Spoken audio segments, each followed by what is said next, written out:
Rebonjour à tous ceux qui ont visionné ma précédente vidéo qui avait pour but de prouver d'une manière irréfutable l'authenticité d'une prophétie qui annonce que Jésus-Christ donc, est bien le Christ annoncé dans les Écritures.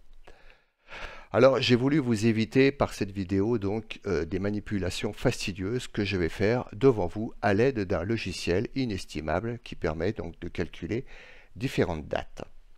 Premier point. D'après la Bible, Jésus commence son service la 15e année du roi Tibère, l'empereur Tibère, pardon. Cet empereur a régné de 14 à 37.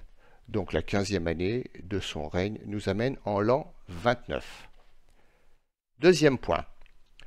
Le service public du Christ a duré environ 3 ans, puisque sa présence est mentionnée à 2 Pâques juives, avant d'être crucifié peu avant la 3e Pâque juive. On est alors en l'an 32. Maintenant, le logiciel va nous être très utile pour nous permettre de calculer, donc, au 1er siècle, en l'an 32, j'ai pris la date du 15 avril parce que le mois de Nisan correspond toujours dans notre calendrier grégorien au mois de mars-avril. Donc j'aurais pu choisir le vendredi 16 ou le mercredi 14, ça n'a pas d'importance.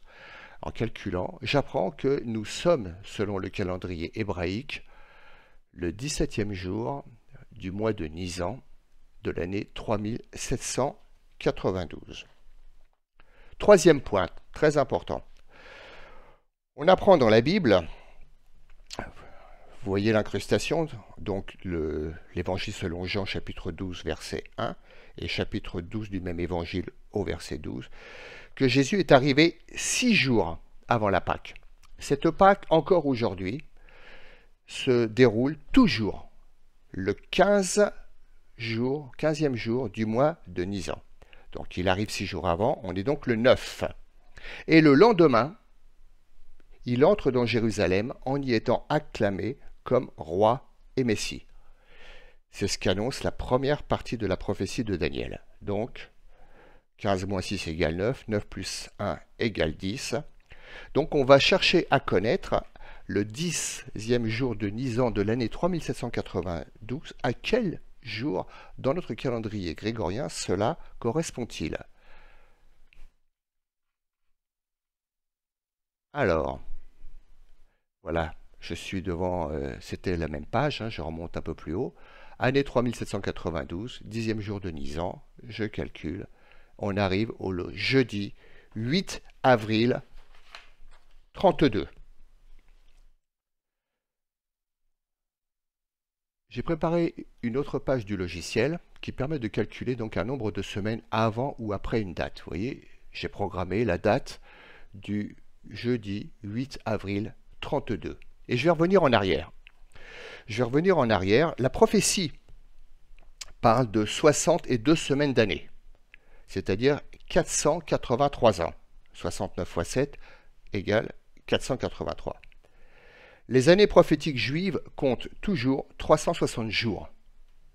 On arrive donc à un total de 173 880 jours. Et comme le logiciel nous demande de calculer le nombre de semaines, en divisant ce nombre de 173 880 par 7, on arrive à 24 840 semaines. C'est ce qui est écrit ici. Je calcule et j'arrive donc le 15 mars 445 avant Jésus-Christ.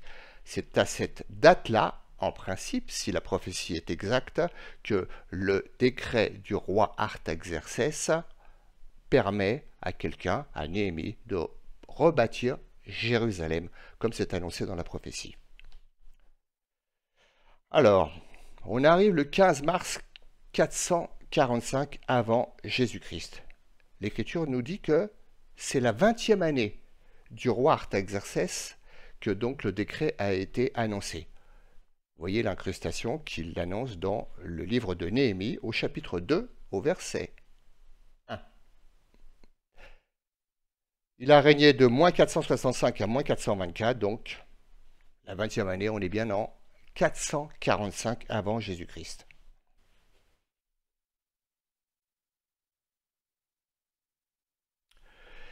Cette date à laquelle on est arrivé, donc le 15 mars 445 avant Jésus-Christ,